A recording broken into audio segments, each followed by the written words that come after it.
This empty chat box at the ChatGPT start screen. It misled me into one of my biggest beginner mistakes with ChatGPT. I used to start with a fresh chat every single time I wanted to use it.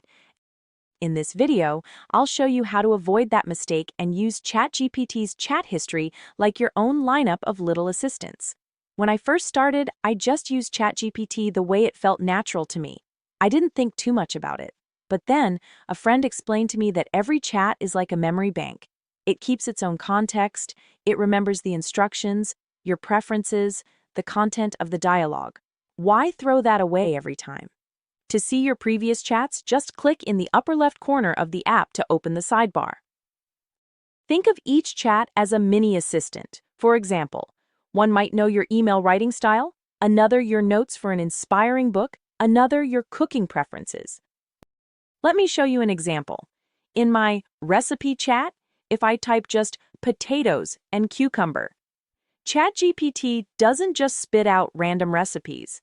It suggests ones that fit my family's style because I've already told it what kind of food we like, how I shop, and which ingredients I usually keep at home. This is a huge time saver. And this is only an example of my private usage. Now imagine applying the same principle to writing in your job or business. Once a chat has learned your tone, your choice of words, your values, and your context, you don't have to re-explain everything from scratch every time. Okay, I showed you the power of my informed little assistants.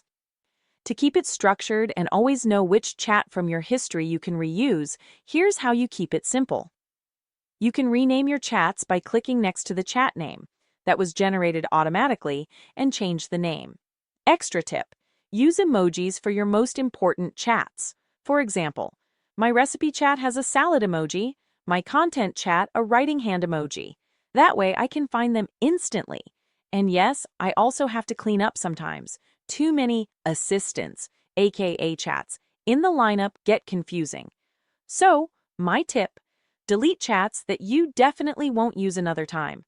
Sometimes you do want to start from scratch, with a new topic, a new task, then of course use a fresh chat. For one-off tasks, you can also use a temporary chat. Here's where you find it. Just click on this symbol, and there it is. Your chat will not appear in your chat history and won't update your ChatGPT memory after you used it.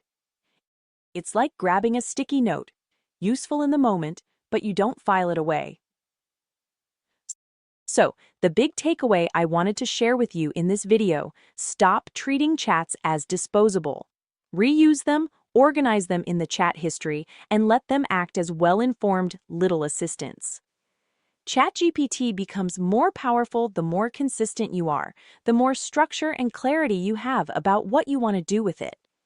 In the coming videos of my little series, ChatGPT for Beginners, I will share more of these simple tricks, the kind that make your work with AI much smoother.